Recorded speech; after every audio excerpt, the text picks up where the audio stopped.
Before we go to our show today, we'd like to invite you to visit our new nostalgia guide. Go to poddango.oldmuse.com. That's poddango.oldmuse.com and click nostalgia. The Old Muse Guide is going back in time, where the oldies are still young. This show is being brought to you by Old Muse.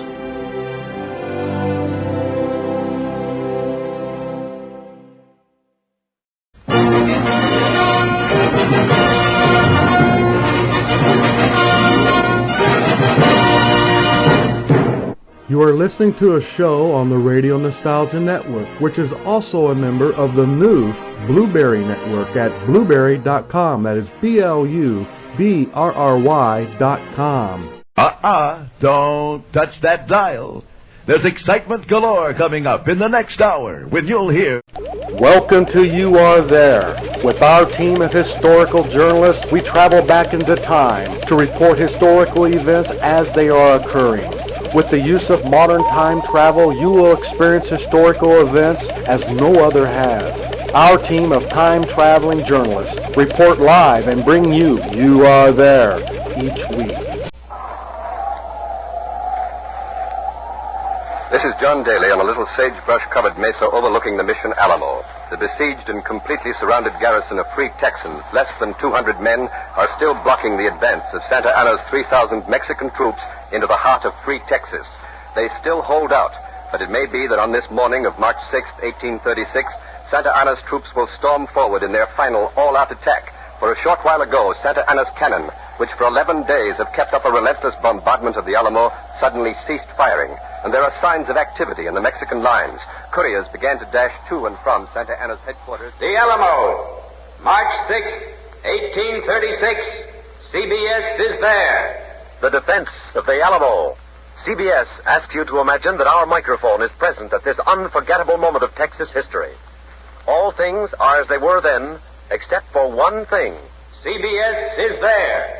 This broadcast, the sixth in a special summer series produced and directed for Columbia by Robert Louis Cheon, is based on authentic historical fact and quotation.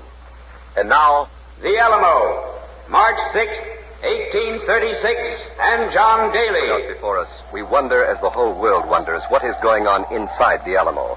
The little mission, which looks like a brown roosting hen, its head the bell tower, and its body the rectangular stockade that stretches back from the mission proper, is ominously quiet. Our CBS mobile unit is outside the Mexican lines and about a half a mile away from the Alamo. The Mexicans have taken no notice of our unit since they first questioned us when we arrived on the scene. The fact that the United States is officially neutral in this revolt of the Texas patriots against the Santa Anna government still protects us and permits us to continue our observation and reports without let or hindrance. No military action in all history can be compared to this siege. These men, these Texans, could have escaped. They had full warning of Santa Anna's approach with his army of 3,000, but they chose to stand because they knew that unless Santa Anna was stopped, if only for a few precious days, unless his relentless march was stalled, all of Free Texas would fall before the invaders. Of course, it's still possible that the Alamo may be relieved. It's still possible that reinforcements may come.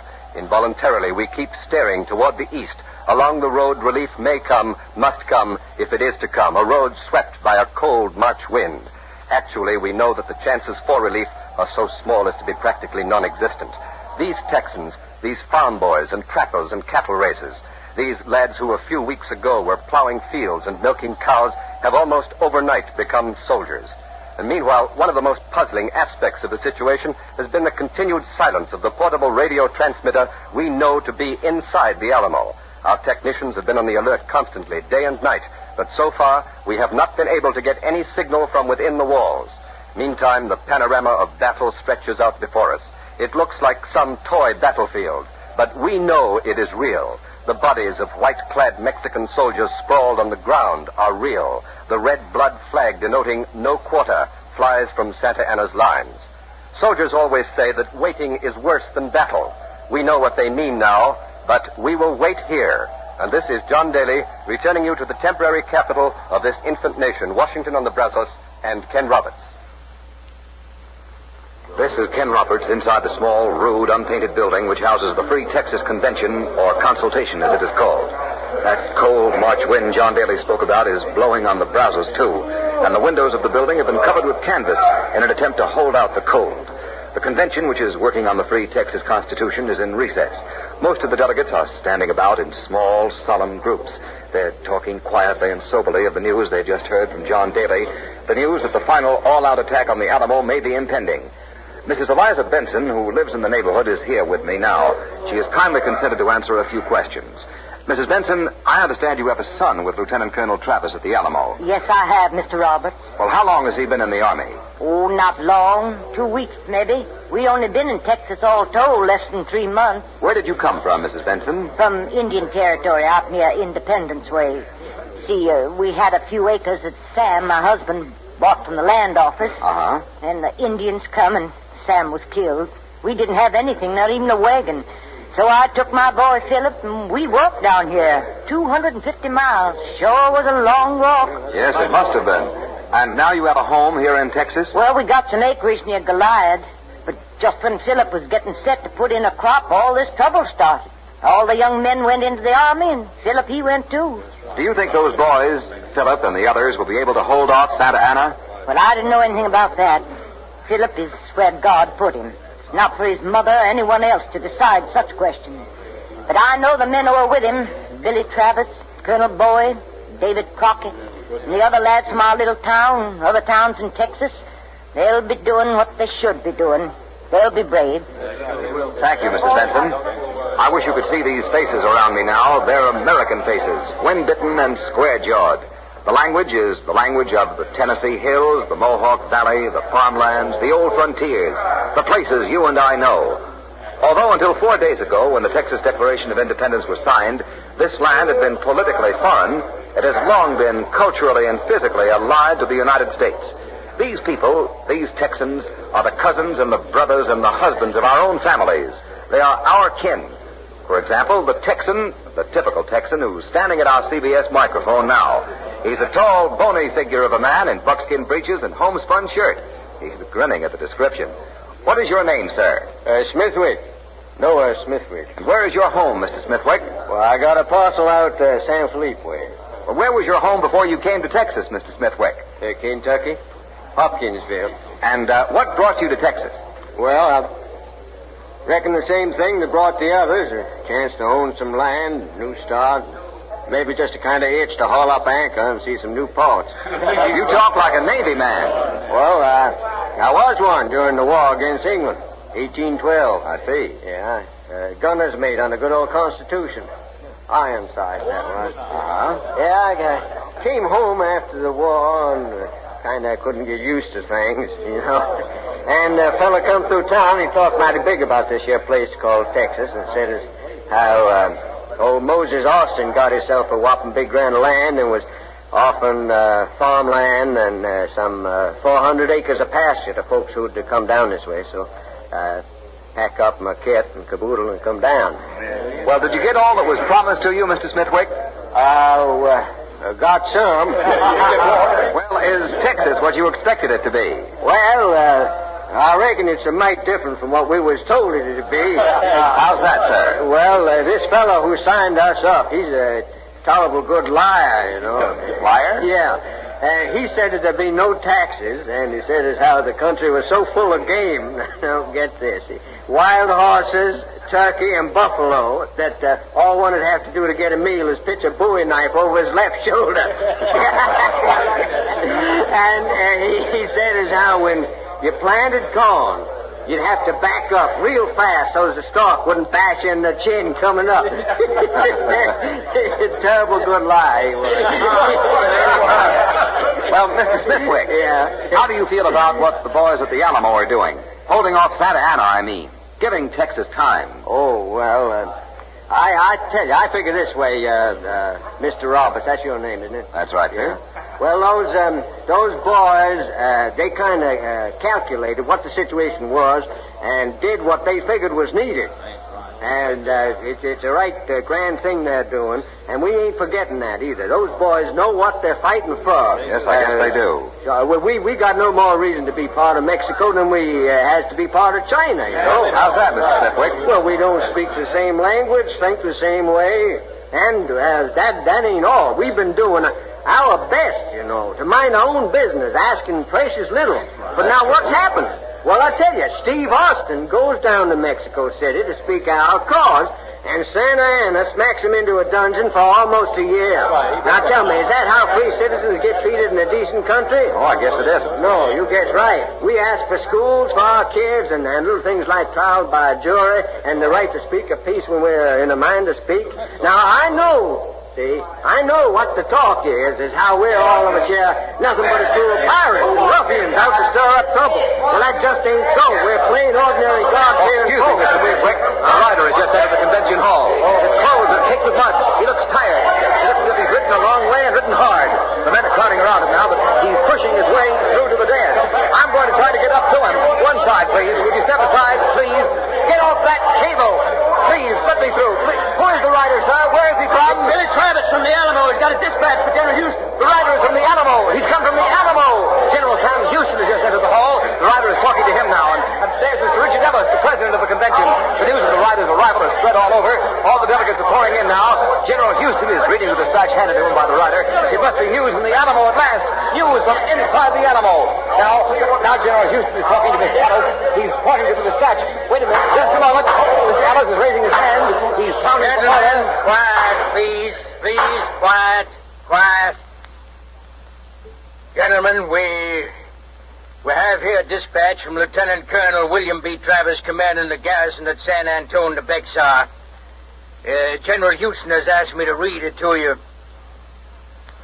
To the Commander-in-Chief of the Army of Texas.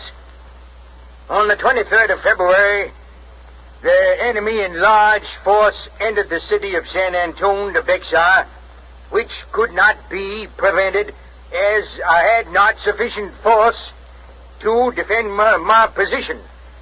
Colonel Batters, the adjutant major of the President General Santa Anna, demanded a surrender at discretion, calling us firing rebels. I answered them with a cannon shot.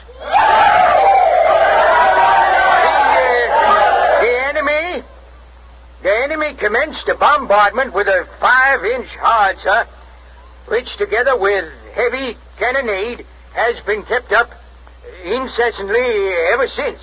I instantly sent express to Colonel Fannin at Goliad and to the people of Gonzales and San Felipe. Our numbers are few, and I have every reason to expect an attack from the whole force of the enemy very soon. But I shall hold to the last extremity, hoping to secure reinforcements in a day or two. Do hasten on aid to me as rapidly as possible, as from the superior number of the enemy, it would be impossible for us to keep them out much longer. If they overpower us, we fall a sacrifice at the shrine of our country, and we hope posterity in our country will do our memory justice. Give me help, O my country, victory or death. Signed, W.B. Travis, Lieutenant Colonel. So ends the dispatch. There it is. There you have it. The first official word of the situation within the Alamo. I hope you heard it as Mr. Ellis read it to the delegates here at Washington on the Brazos this morning of March 6, 1836. Although the dispatch confirms everything, John Daly has been able to report to you from the CBS mobile unit. Although most of the information contained in the dispatch is already known, still this is the first official word that has come through from the Alamo itself since it was besieged 11 days ago. While the dispatch was defiant, almost heroic, its meaning is clear. The situation was desperate then when there was still hope for reinforcements. It is even more desperate now that hope is dim. Mr. Ellis, General Houston, and some of the delegates have been holding a consultation. Mr. Ellis is calling to order again. Gentlemen, quiet. Quiet, please, quiet. General Houston, I will now give you your orders. As Commander-in-Chief of the Texas Army, you're ordered forthwith to repair to such place on the frontier as you may deem advisable. You will proceed to establish headquarters and organize an army, and you will require all officers of the Army of whatever grade to report to you. And, as it is impossible at this time to determine any particular line of action, you will act according to the emergencies of the occasion and the best dictates of your own judgment, for the purpose of protecting our frontier and advancing the best interests of our country. Thank you, sir.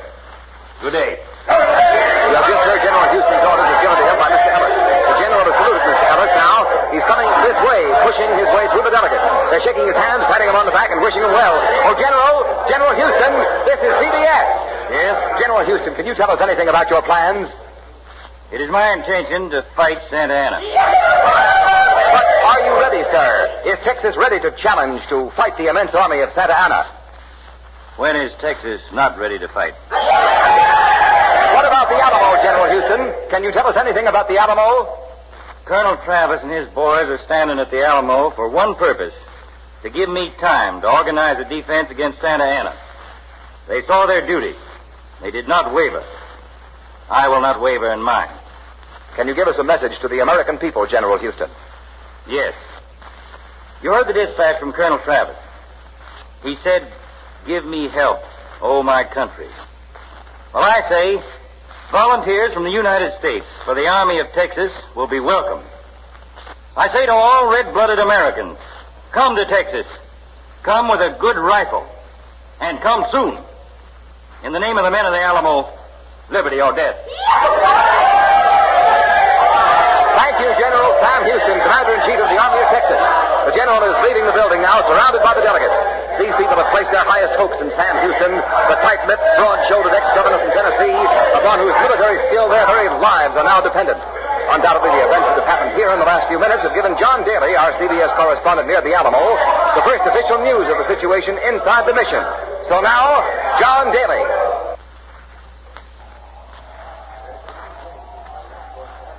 Heard some faint sounds from the shortwave transmitter inside the Alamo. The couriers behind Santa Anna's lines have disappeared. The silence has deepened.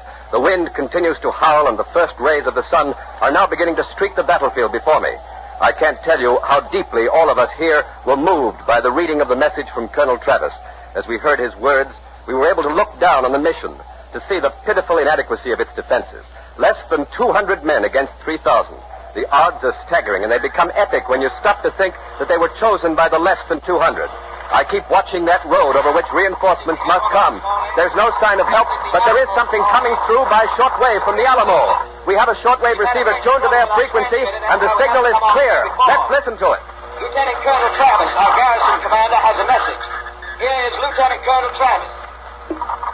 To the people of Texas and all Americans in the world, fellow citizens and compatriots, I have sustained a bombardment and a continual cannonade for many days, and have not lost a man. I shall never surrender or retreat. I call on you in the name of liberty, of patriotism, and everything dear to the American character, to come to our aid with all dispatch. If this call is neglected, I am determined to sustain myself as long as possible and die like a soldier who never forgets what is due to his own honor and that of his country. Victory or death. This is the Alamo. This is the Alamo. That was the commander of our garrison, Lieutenant Colonel William B. Travis, appealing for reinforcements. I hope we're getting through. I hope you heard the colonel, because we sure need those reinforcements. Now, here's the Honorable Davy Crockett. He wants to say a word. Howdy. Can't talk long, because it looks like we got a little excitement here about. Some of you folks are wondering what an ex-congressman is doing down here in San Antonio. Well, I had a bit of a difference of opinion with my constituents back home in Tennessee. I told them that if they didn't re-elect me, they might all go to places, and I'd go to Texas. Here I am. And here's where every freedom-loving man ought to be. I'm proud to identify myself with the fighting men of Texas. I consider it a rare honor to be able to defend, in company with my fellow citizens, the liberties of our common country. That was the Honorable Davy Crockett talking to the people of the United States of America. Well, where are you, lad? You coming? We're waiting on you. This is the Alamo. This is the Alamo. Hope we're getting through. I reckon you folks might like to know how we're making out here. Well, we got thieves enough, corn enough, and I ain't heard no complaining yet about the supply of liquid refreshments. It's quiet now. Too darn quiet for comfort, if you're asking me. Some of the boys are catching a little shut-eye at the posts. And we made up that when the attack comes, the bells here will be rung. And that'll be the alarm. Well, now, some of the boys got some messages there they want me to send, so here goes. Pinky Benedict says for his wife not to worry, and maybe it'd be a good idea if she visited her sister in Memphis for a stretch. Wally Bradley, he says for his kid brother to be sure he watches out for his traps, he said, in the bayou, and to move him over to Short Creek for beaver in about a month. Now, this next one is kind of personal, so all you people listening, stop up your ears, see? It's from Dick Simon.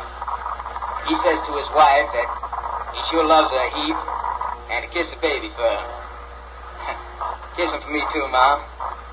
Well, now, that's all for now.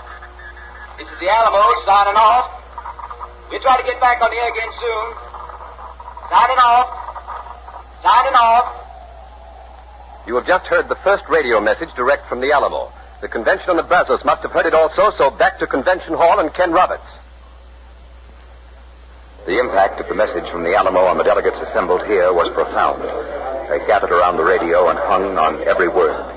Their faces reflected their anxiety, their anguish, their prayers for the boys at the Alamo. But they had not permitted their feelings to sway them from their determination to make Texas free. The delegates have taken up their new day's labor on the draft of the Constitution. They are determined that the time granted them by the stand at the Alamo must not be wasted. These few days of respite may mean the difference between victory for free Texas or death for its dream of independence. And help is on the way, we know that. As Travis and his men hold off Santa Ana on the western frontier, volunteers from the United States are pouring in from the east. They're coming, they're on the march. Men from Kentucky, Tennessee, Ohio, and Indiana. Men from Maine and New York and Massachusetts. Right at this moment, a transport loaded with troops headed for Texas is about to pull out from a wharf somewhere in Louisiana. For an on-the-spot description of the embarkment of these volunteers, we take you now to Jackson Beck.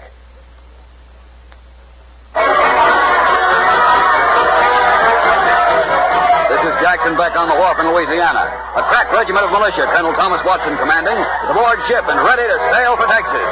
There's a band here on the deck serenading the boys, and hundreds of people have turned out to see them off.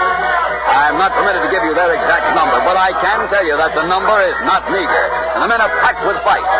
For the past few days, ever since news of Santa Anna's advance and the siege of the Alamo reached New Orleans, an air of wild excitement has spread over the city. Though the United States government maintains a strict policy of official neutrality, it is inevitable that the natural sympathy for the American colonists in Texas should be translated into action. Enlistment officers are on every street corner. The roll of volunteers swells every hour. Beside me now is the man who commands this detachment, Colonel Tom Watson. Colonel Watson, it looks like your men are anxious to get to Texas. Anxious, huh? If that steamboat don't sail fast enough, I reckon this hour they'll get out and swim. We're all anxious. We're proud to be able to lend a helping hand to our brothers of Texas. To fight for freedom, sir, is man's greatest privilege. If the boys at the Alamo are listening, here's our message to them. We are coming. We are marching to Texas. Victory or death. Thank you, Colonel Watson. There goes the ship's bell. She's ready to pull out. Colonel Watson's going aboard. The excitement of the crowd is now at peak level. The lines have been thrown off. There's the ship's whistle. Big side wheel is beginning to turn. You can probably hear it, threshing the water as the ship gets underway. Now the crowd's going stark raving crazy. This is the CBS studio in Washington on the Brazos. We have interrupted Jackson Beck because we have a report of action at the Alamo. We take you now to John Daly. Santa Anna has begun the attack on the Alamo. The Alamo bells are sounding the alarm. The Mexican bugles are calling for the charge. We can see it all. It's like a play on a stage spread out before our eyes. The Mexican infantry, dragging escalades to scale the walls, is pouring over the little patch of ground that has separated the Alamo from the Mexican forces. They've been met with a withering fire from the Texans' rifles and small cannon. But although Santa Anna's men are falling like flies, they're still pressing forward. The ground is covered with bodies. The Mexican losses will be terrific no matter what the outcome. But no one can doubt their bravery. Some of the escalades are against the walls of the Alamo now. But as far as I can see, not a single Mexican has yet been able to scale them. The smoke and the dust of battle has settled like a pall on this bloody scene. We can hear gunfire, the shouts of officers, the moans and the screams of the wounded. It's a ghastly, horrible glamour of blood and war. There seems to be some slackening of fire from within the Alamo, and Mexican troops have rallied and are storming the walls once again. They're up on the escalades. I think they've mounted the ladders and are getting inside the Alamo, but there's so much smoke and dust, it's impossible to be sure. Here come the Mexican cavalry. About 1,000 horsemen, they're charging across the field. Their sabers are glittering in the sun. Their horses setting up a terrific cloud of dust. The Alamo is calling. Our shortwave receiver is blasting a message. The Alamo is on the air. I'm here in a little chapel. I can see them pouring over the wall and dropping into the courtyard. It's a whopping fracas, you take it from me. Over yonder way, on some kind of a scaffolding or something, Colonel Travis has set up a little cannon. He's got it aimed right smack at the courtyard. Like a blue queen's red ass. But it ain't stopping others from coming over the wall, they're coming even faster. Travis and his boys are trying to reload the cannon. But now the Mexicans have opened up. They're firing point blank at him. Travis is down. He's down, but he's still got his pistol. Look at that. He's aiming at one of the officers. Got him. Now they're headed this way. Some of the boys here squatted down in back of the windows and doors. We ain't got time for reloading. And they're coming straight on at us. The boys have turned their rifles upside down. They ain't gonna walk in like this here was a meeting house. You're listening. This is the Alamo. Folks in here, still fighting. And whatever happens out there, you keep right on fighting, understand? Reckon a lot of boys could use an extra hand. Travis is dead. Boy is dead. But we ain't. Not yet. Mátalo! Mátense, Mátalo! This is John Daly. The signal from the Alamo has failed, finished. The flag of Texas is coming down from the mast. The battle is over. The Alamo has fallen. We remember the blood-red flag, the no quarter sign which flew from Santa Anna's lines, and we wonder how many Texas survivors there are, if any. Santa Anna has promised there will be none, and Santa Anna is noted for his cruelty. He has gained the Alamo, but strictly from a military point of view, he has lost something far more precious, surprise and time. If the defenders of the Alamo had not held him here for 2 weeks, if they'd permitted him to march eastward into the heart of Texas, it's impossible to say what the consequences would have been for Texas' dreams of independence. But now, because of what these less than 200 heroes have done against the enemy's 3,000, now Texas has a fighting chance for freedom. Undoubtedly, they've won for themselves immortality. Undoubtedly, they'll never be forgotten.